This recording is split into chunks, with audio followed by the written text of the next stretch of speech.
Greetings, boys and girls. Woody Boyd here, and my trusty companion Jack over here. Right now I'm not working, and that's okay.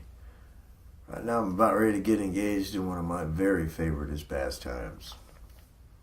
Spending time with my kids, my girls. Yeah, you too, Jack. Anyways, these are kind of like my big box of crayons. They all got a different tonal color, and that's how I use them. There are certain songs that they just add the right amount of spice to, or mellowness, or whatever it is I'm looking for. It's not that, actually it's whatever mood I'm happening to be in, to be honest with you. So today I figured we'd spend time with one of them, because I got so many. I mean, I got 5 or 6 here. These 3 right here, though, primary instruments I use.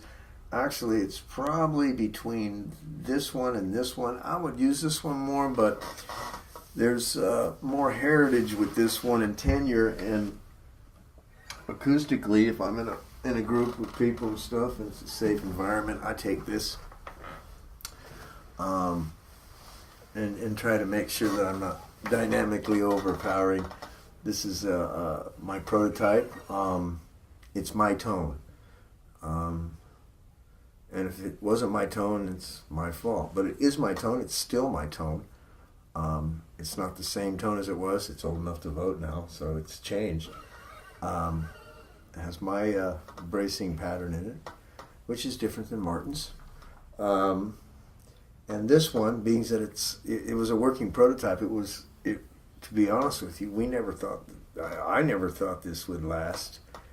And the luthiers with me at the time never thought this would last very long, because it's what I would like to say over the line, the structured tone line.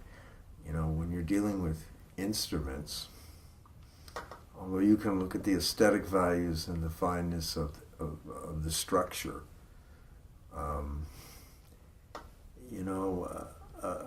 I've seen some beautiful furniture, some wonderful furniture, handmade furniture. Totally, it sucks. So you see, you have this aesthetic quality and a structure to support the frequencies and the tones. So that's the good news. The bad news is they hate each other. I mean, it's a Crips and Blood thing with them. It really is. It's just it's brutal. So if you build the instrument so that it's strong enough to support the weight of your vehicle, I can guarantee the tone's going to suck. Now, being that tone is subjective, there might be somebody out there that likes that tone, but it's going to be really compressed, so to speak. So, anyways, this is June. June is a little bit oversized dreadnought, so to speak. She's a 1/4 inch deeper. She's about 1/8 inch wider.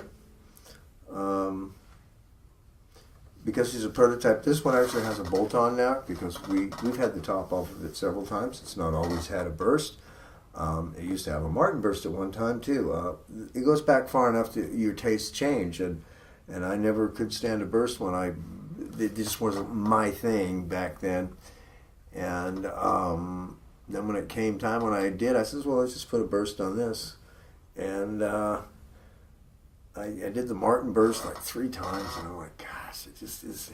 And I really thought it was me. And then I just started getting some really good pictures of Martin bursts that they had done, and it was just the burst pattern. It's different. So I went with more of a Gibson-esque, like a J45 kind of burst on it. It's Honduras mahogany back and sides, Honduras mahogany neck, ebony. It has a prototype bags pickup in it that's been in it for some time. It's probably not a prototype anymore. They probably built it. A set of old Grovers that we had lying around the shop, probably from the 70s.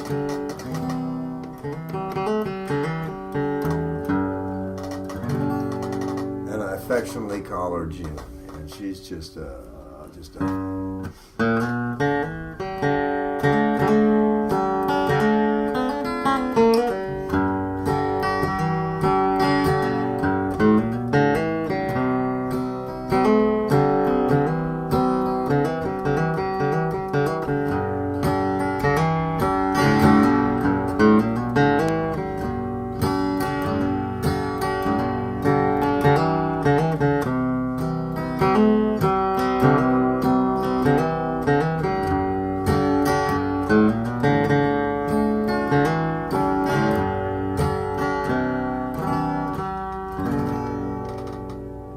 She's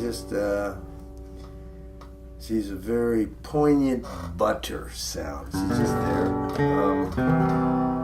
Bold, incredibly loud. She hangs very well amongst the banjo players, although I don't try to hang with the banjo players. She kicks butt there. Just a really, really nice kind of guitar that just acoustically it's there.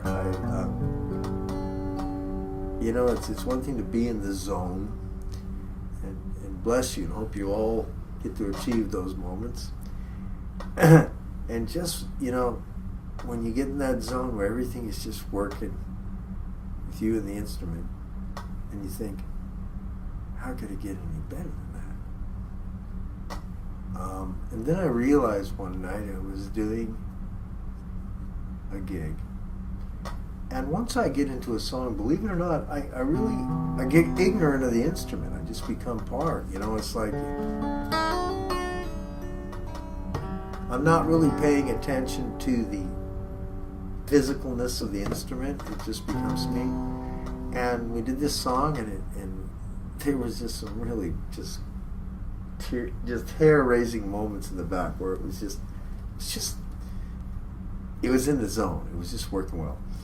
And we finished the song and left the stage, and it occurred to me the two other musicians who I were playing up there, both playing guitar, both friends of mine, both very, very skilled guitarists, and myself, all three of us were playing guitars that I had built. And it welled me up. It's a good thing I wasn't thinking about that when I was on stage, because I probably would have lost it. The zone would have left. I really want you to understand that it doesn't come from a space of ego. It just comes from a passion to, I need all the help I can get. And for me, I need to know what makes my race car tick. And I know it intimately. And that's what allows me to build guitars to a certain tone. That's where I build. I have this tone in my head, and I build towards it. And so far, it's been a quantumly rewarding experience. Music is a quantum thing. Anyways, I think that's going to be about my 15 minutes of fame today, boys and girls. And me and Jack wish you all the best. And remember, play lots and lots of guitar. And we'll see you next time.